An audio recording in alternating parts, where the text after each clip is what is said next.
we want to have some people on the ground working with the Ukrainians. We want to declare a zone where we don't want any dangerous objects flying, and we will take action jointly with Ukraine to make sure that there is nothing there. Now, there are around 30 countries involved in discussing and planning to take a part in what's now being called the Coalition of the Willing. Now, that is the group of countries willing to provide some sort of concrete help to guard a peace in Ukraine when and if there is a peace, when and if there is a ceasefire. Now, there have been so many meetings of the political leaders of those countries, the military commanders in those countries. They've been thrashing out what would the Coalition of the Willing, as it's called, do? When would it do it? How would it respond to various challenges, including aggressive action by Russia after a ceasefire? And that's gone on for a good long while. We're not clear yet on the details, on the plans. We do know there's been some disagreement between the potential members, which maybe accounts for the fact that the Coalition of the Willing is being described in some quarters, rather dryly, as the Coalition of the Waiting. Now, in recent days, just over the last 24 hours or so, there has been an interesting and maybe significant intervention from a high-ranking former diplomat, Kurt Volker, who says the time to go in with a coalition into Ukraine is not when and if a ceasefire comes, but now. And I'm hoping to talk to Kurt Volker, the former American ambassador to the United Nations and to NATO, in just a moment. We are, as I speak, trying to make that connection with the ambassador. Now, though, be very, very glad to get the thoughts of General Ben Hodges, who's a former commanding general of the US Army in Europe. General, welcome to the program again. John, thank you for the privilege. It is great to have you here. Can I ask you, first of all, do you agree with the contention of Kurt Volker then, quite a remarkable statement, that now is the time to deploy this coalition of forces in support of Ukrainian forces? It is time, if you like, to call Putin's bluff. Yeah, I don't know what we're waiting for. You've got all of the incredible collective wealth and capabilities and industrial strength and populations of the West. Compared to Russia, it dwarfs Russia. But for some reason, we seem to be terrified about what Russia might do instead of making sure that the Russians are worried about what we might do. So it really is a matter of political will. I agree with Kurt Volker that there's some decisive actions that could be taken. For example, get involved in the air defense of Ukraine's population and power grid. I mean, we do this for Israel. We have U.S., Royal Air Force, French Air Force, Jordanian pilots flying over Israel, helping protect them from Iranian missiles. We have our navies out there in the Red Sea protecting international shipping from the Houthis launching missiles there. Why are we not willing to do that in Ukraine? Right. So just on that latter point, I'm going to get to the point of troops being deployed on the ground in just a second, because that's obviously going to be a sensitive point. But when it comes to air power, you say it is time for Ukraine's friends to help patrol the skies and guard against missile and drone attacks. And by the way, General, this would be in recognition of the fact that Russia does not feel able to invade Ukrainian airspace. They believe that would just be too dangerous an undertaking. No, that's correct. The Russian Air Force, which had every advantage at the start of the war, has failed its two main missions, which is, number one, achieve air superiority, which they cannot do. And number two, they are not able to interdict the lines of communication, the supply routes that come from Poland into Ukraine. So huge failure on the Russian part. So what they do, they launch missiles and drones, of course, from all points against civilian targets in Ukraine. Now, look, the idea of putting Allied air power up into the sky to knock down missiles and drones is something I would support. You don't have to shoot down Russian aircraft because Russian aircraft are not likely to enter Ukrainian airspace, as you say. But we should also be very clear. If you're going to put a Royal Air Force pilot up in the sky, you have to assume at some point Russian air defense is going to be shooting at it. So we would never put up one of our pilots without conducting what we call suppression of enemy air defense to destroy known air defense, Russian air defense, even if it was inside of Russia. So are we prepared to do that? And we also have to be prepared to go in and get a pilot that gets shot down. And inevitably, somebody would get shot down.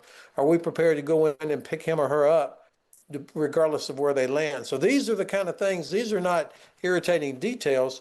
This is why it's so important to get clarity on the mission so that the military can then do its job, which would include suppression of air defense and down pilot rescue. Right, so we would be talking about direct engagement between Ukraine's friends, including this country, and the Russian military in the air, on the ground. Full-blooded support and more for Kurt Volker's proposal. And with that, if you can stay with us, Jen, we'll be really grateful, because I can now welcome to the programme live on air the former US ambassador to NATO and to the United Nations, Kurt Volker. Ambassador, welcome to you.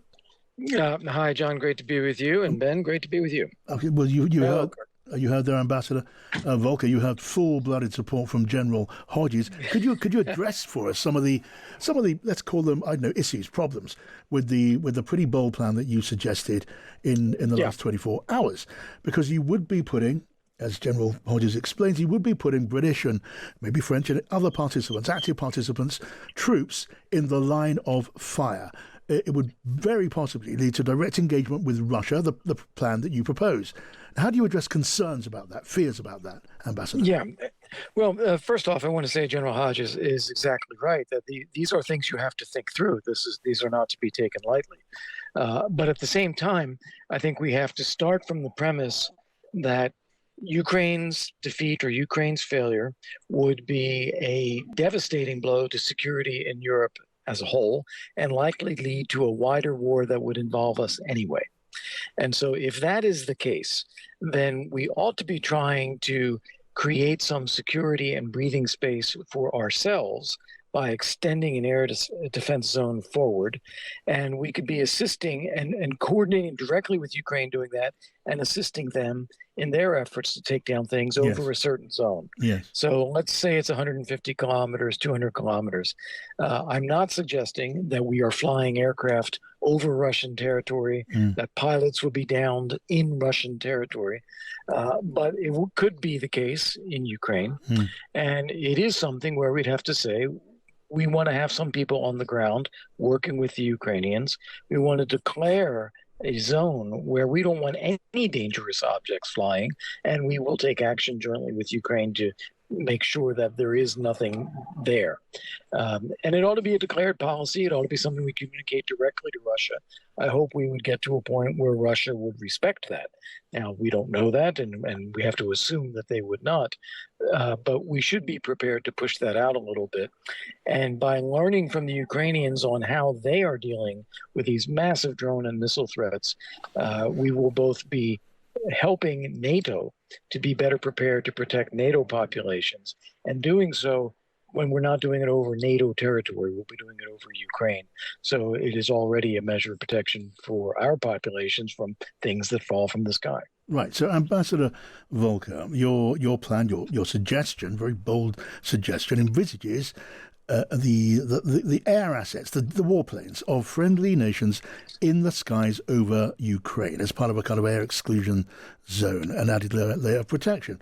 And also on the ground, there would be troops from various countries supportive of Ukraine on the ground, inside Ukraine, taking part, not necessarily, as I understand your suggestion, not necessarily on the front line fighting with Russian troops, but maybe training Ukrainian troops and giving logistical support and so on. Now, it is reasonable, I think you accept, it's reasonable to assume that those NATO troops and assets would be liable to Russian attack. And General Hodges argues, well, for that reason, they would need to be defended. So you are then very close, even very likely, to see, let's say Britain as the example, British forces in direct conflict with Russian. Is that a fair reading? Yeah. And how might that develop? Because we can see where it could go. It could go to war, full-scale war. Yeah. Right. Well, again, as General Hodges said, and I would completely agree, start with the mission. You're not talking about a combat mission for NATO troops to be in there fighting with Russians.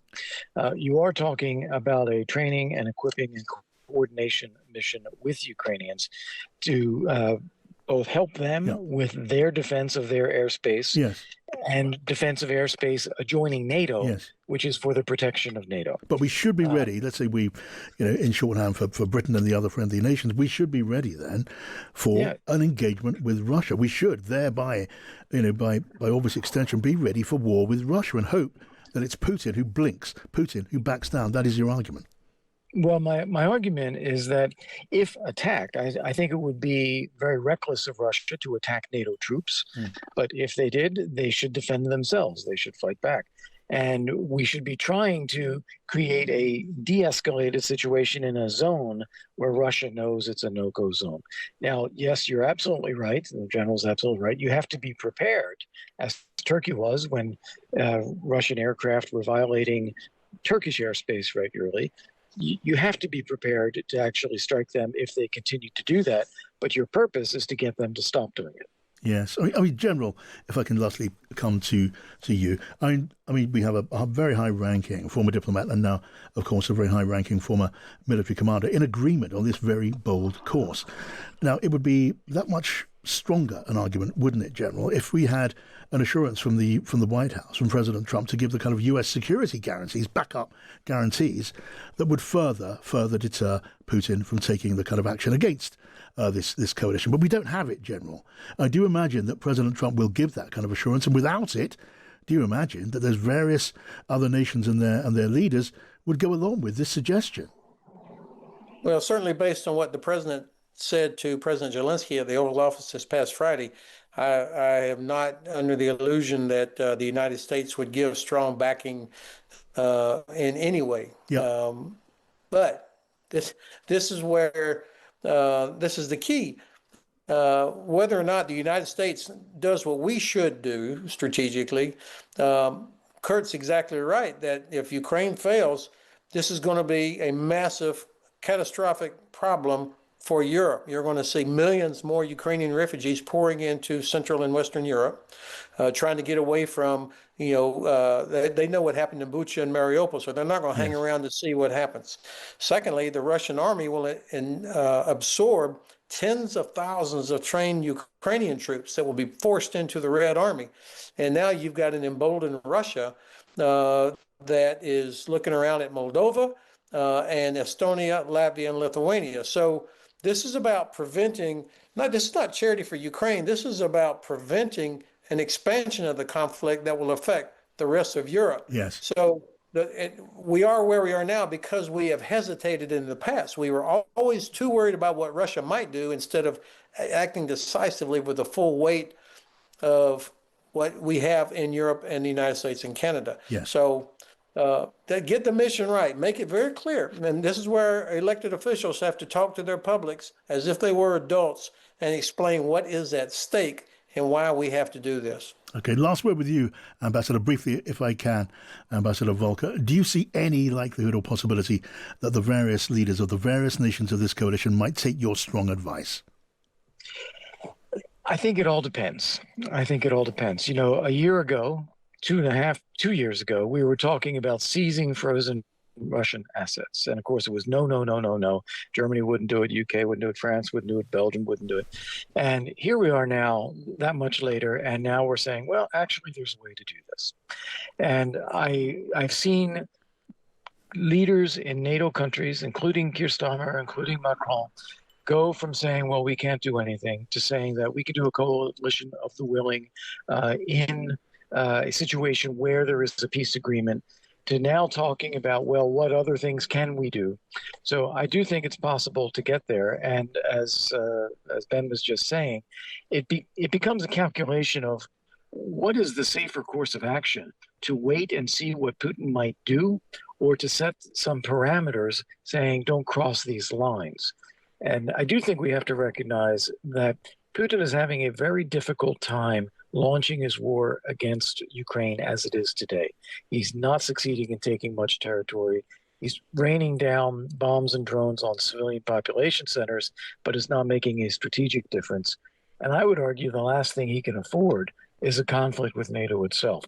So I think if we set some parameters and say, don't cross these lines, we have a chance of actually building those lines and holding them. Okay. Call Putin's bluff is what you're saying. Ambassador Kurt Volker, General Ben Hodges, thank you so much for joining me. Good to talk to you.